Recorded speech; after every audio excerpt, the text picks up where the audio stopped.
I'm Jen Spencer, and this is Jen Spencer's 10-Minute Book Club.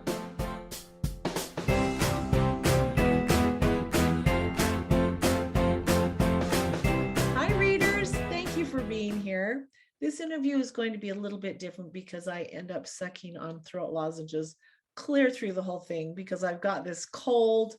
Luckily, we're on the internet, so you won't catch it from me. Today, we have Shelley Adina and Regina Scott, who have written a really fun steampunk Regency about the Napoleon era.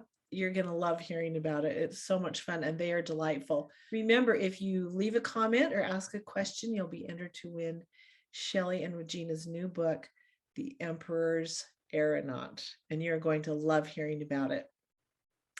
Also, remember, if you sign up for my newsletter, you'll get a free copy of Jesse and James, my new Western historical romance. It's sweet, it's funny, and you're going to love it.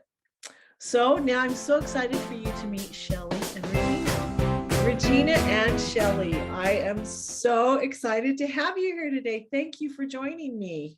Thank you for inviting us to talk about our new book coming up. Oh goodness, this is so exciting. So Shelley and I have written in an anthology together with Amish in our Amish brand. And so this is really exciting. This is really fun to see you again. Likewise. I know. So before we hear about this book, tell me about each of you. I'm really curious to know how you write together. I just feel like that would be impossible. So let's just start. And each of you, Shelley, why don't you start and just tell us about yourself and how you got into writing? Well, I was 8. So I think there's kind of a thing that happens in kids around the age of 8. And if you're going to be a writer, it kind of crops up because Regina had the same experience and, encouraging teachers and whatnot. So I went on to study writing in university, and I finally just in November got my PhD in creative writing. So we are now off the education train. And I'm writing 4 books a year in sweet romance. So Amish and Regency and steampunk mystery and steampunk adventure, all sweet with romance in them. So that's how it came about. It's just sort of a lifelong process. Well, so can I circle back? What do you have to do to get a PhD in creative writing? You just have to write stuff? Well, you submit a portfolio to a university, and the one in Lancaster in the United Kingdom where I got mine it's a 3-year program, whereas the ones here in the States are 7. So I'm like, okay, I am at the age where time is of the essence. So I went off and got the 3-year. It took me 4, but I've got it. The diploma's in my hot little hand. That is amazing. So we can call you Dr. Shelley. You could. Love that. Okay, how about you, Regina? Well, as Shelley said, I started writing novels in the 3rd grade. When I finally realized that somebody wrote these wonderful stories I was reading, why not me? The first few you would not want to read. They were odd. But many years later, I think I'm pretty good at honing my craft. I have over 55 published books to my name. So that's for me a huge milestone. And like Shelley, my books are sweet. I'm primarily set in the Regency period, although I do also dabble in Frontier Seattle. It's a lot of fun to write in my own backyard. So do you write under, because I know this book is under RE. Yes, it's under RE. Just to make sure readers knew it's not what they're usually expecting from me. It's a little more adventure, a little more science than I usually have in my books. Yes, my other books are all under Regina Scott. So sorry. Let me just throw this in here. Poor Jen. I know it's bad. Okay, well, that is very neat. So now I want to, before we talk about your book, I want to know, how do you write a book together? It feels impossible. And even as I say that, my son would love it if I wrote a book with him. And so we've been tossing around ideas, and I think, how do you even do it? Well, we went through the list of possibilities, and there was only one really that suited us both. Wouldn't you agree, Regina? Yes, absolutely. Yeah. So we have one character who is, it's set in my Magnificent Devices steampunk world. And my heroine is the great grandmother of the heroine that already has 22 books. So there was that character that was kind of already set in my mind. And I knew sort of the family resemblance that she would have. And then Regina's idea was to bring in the fictional daughter of a real life person. So Regina, you talk about Sophie, because that's your bailiwick. It is. So a few years ago, when I was doing research for another book, I ran across this tantalizing little statement that the Napoleon's chief air minister, who they're basically the head of his air force before there ever was an air force, was a woman. And I thought, whoa, this is cool. I want to learn more about her. So in real life, Sophie Blanchard was the chief air minister for Napoleon. Her job was to try to figure out a way to invade England by balloon. Contrary to the winds at that time, there wasn't any way to go opposite the wind. So it was quite a daunting task, and she never managed it. But she also had a very talented husband who was quite a tinkerer. He came up with all these amazing designs, but none of them ever worked. So I invented a daughter. There's no record of whether they had children or not. So I invented one for them, and she has her mother's skills in the air, but she's been able to make all her father's inventions work. So she was a lot of fun. Oh my goodness, so much fun. So do you each write a chapter? Do you write a character? What's your... We each write that character's chapter from her point of view. Okay. And the romance part, each character has a love interest. And so each of us, like Regina will take Celeste's love interest, his chapters as well. And I will take Loveday's love interest chapters. So it works out nicely. It splits kind of down the middle. Each of us writes 35,000 words, and voila, we have a 70K book, and it's a trilogy. So we're now working on book 3 that comes out in September. Oh, that is amazing. Well, do you obviously sit down together and say, here's the plot, do you map every chapter out before you do it? Not really. We did in book 1 though, just because it was so new and we were kind of feeling our way into the process, but now Regina's very comfortable in writing her characters' chapters and kind of, she's like the plot meister of the universe. And so she has ideas for what will go in the intervening chapters that my character will act. So basically she goes through and she does her half, and then I come in and I do my half, and then both of us work together on smoothing out this sort of dichotomized thing into one narrative. And to be honest, that's the part that I really like. Wow. So do you always write your stuff first, Regina? And then... It's only been because of our schedules. We both have lots of books that we're trying to figure out these around. And Shelley had a dissertation she was trying to get done. So it just kind of worked out that way. We didn't really plan it that way, but it just worked out for our publication schedule. So far I've been ahead, but just barely. Wow. Well, I think if you can do that and still like each other, oh my goodness, man. And we do. We do.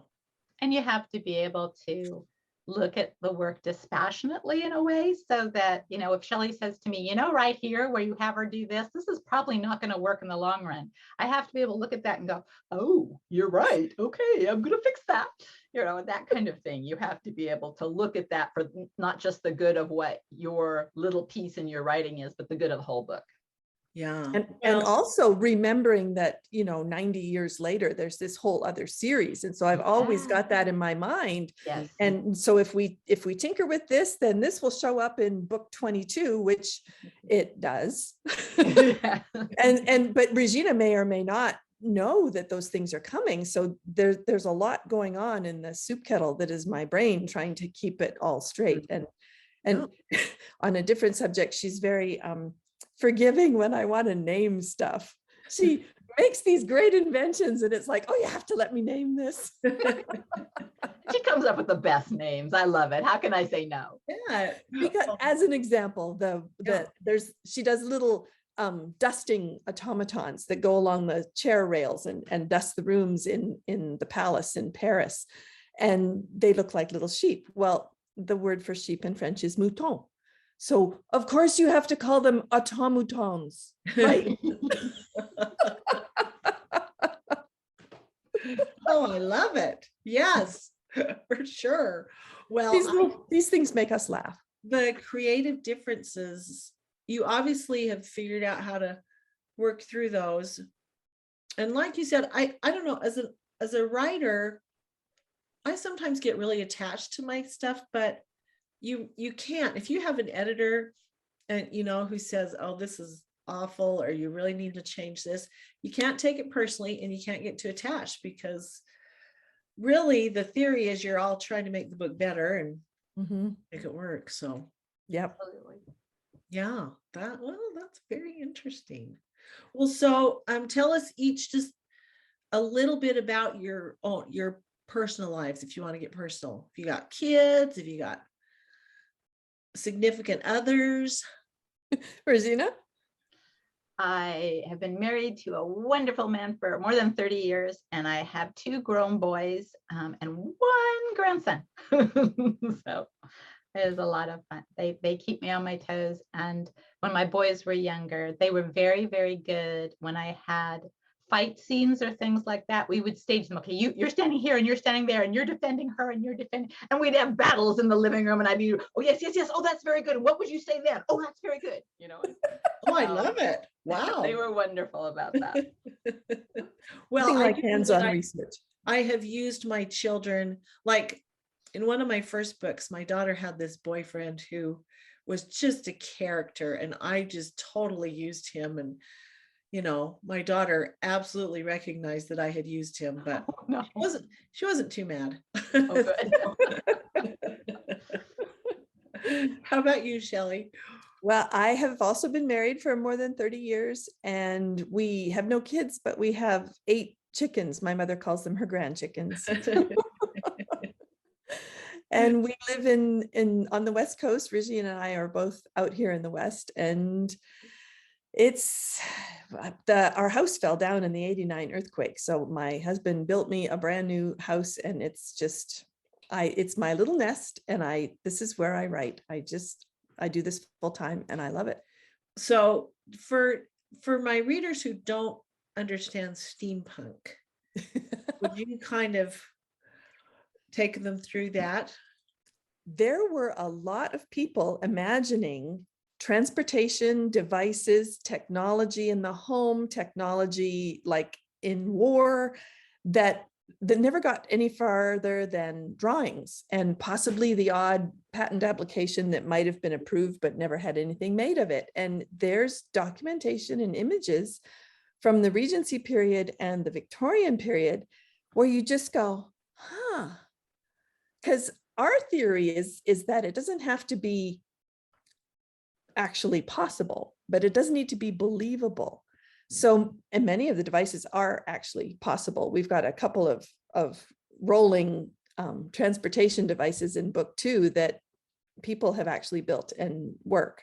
So it's kind of a fun little balance between what historical figures might have imagined and what we could put into place knowing what we know today. And besides which, Richard Trevithick invented the steam engine in 1807. And so the age of steam actually began with him in Cornwall.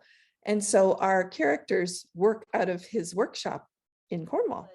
We call it Jane Austen meets Jules Verne. So if you've read any or seen any of those kinds of movies, it's sort of a mashup of those 2 ideas. Or Prinny Punk. We call it Prinny Punk too, because Prinny being the Prince Regent and Punk being for steampunk. Well, of course, we're way out of time. Sorry. No, it's so great. I wanted to ask you guys just a few fun questions. Regina doesn't want me to ask her this question, so I'll ask you, Shelley. What is the worst movie you've ever seen that you think everyone should see? I have this twisted affection for the Ballad of Ricky Bobby. It is the dumbest movie, but it has some of my favorite actors in it, like Amy Adams, and the grandma character is just a scream. And it has this sort of warm heart, and I just can't help it. I love this stupid movie. So, Regina, tell me your favorite romantic movie. So it's one I don't know how many people have seen or even heard of. It's called Senft, St. Ives. It's not the Charles Bronson one. it's based on a story that Robert Louis Stevenson started before he died, and then they've taken it, and it is absolutely delightful. It's set in the Regency, and it's about a French cavalry officer that gets captured by the English and sent to a prison in Scotland. And of course, he's trying to get out, and he's romancing the warden's daughter. And it's hilarious, and it's delightful, and it's romantic, and I love it. Wow, I'll have to look that one up. I have never heard of that. Me neither. I feel like I'm pretty good at romantic movies, but that one I have never heard of. So I'll have to check it out. For the to-do list, you bet. That's so wonderful. Okay, binge-worthy Netflix. What have you- Bridgerton. Bridgerton? Murdoch Mysteries. Yeah. Murdoch Mysteries. Okay. Yep. I like those too. I've never My heard of current that. favorite is Bridgerton, just because it's not Regency, it's historical fantasy, and that's kind of what we're doing with this book. And so I feel like, we can get away with a lot in here because of Bridgerton. That's Yes, true. our girls do wear short stays, and that's correct. When I first watched Bridgerton, I loved it. I loved the concept, but it was just a little too racy for me. So They toned it back a lot in season 2. Oh, did they? Oh, good. Yeah, there's only one scene like that in the whole season. The rest of the time, it's longing touches and all the good stuff. Oh, good. Okay. Because I feel like it's been a little while, but I feel like there were some like naked bottoms in that one. But I Quite more than one. Yes. Okay. Oh no. Oh yeah. Active naked bottoms. So I kind of got put off season 1, but I heard that season 2 was not nearly that much, and I enjoyed season 2 much more. Okay, good. Even if it didn't have Regina on page. I'm trying to decide what the difference is between an active naked bottom and an inactive naked bottom. Well, there's the ones that they're just like crossing a room, and then there's ones that are actively engaged in stuff that just doesn't belong on television. Gotcha. Okay. Oh, that's great. Well, it's been so fun. I have one last question, because this is what I ask everybody. You're stuck on a desert island, and you can have either lifetime supply of chocolate or toilet paper. Which would you take? DB. You Yep. too? Not a fan of chocolate. I know people go, oh, but no, I don't like chocolate. So Well, that makes the choice easy. mhm. For sure. And I'm a very practical person, so palm leaves, they have those edges. Well, that's how I am too. And mostly it all stems from the fact that I just really hate camping. I have to have my own toilet. And so the toilet paper kind of comes along with that. Kind of does. Yeah. Well, thank you guys so much for being here. Readers, remember, if you leave a comment or ask a question, you'll be entered to win a copy of The Emperor's Aeronaut, which I am so excited about. And it's just been a pleasure. Thank you guys for being here. It's been fun. Thank you.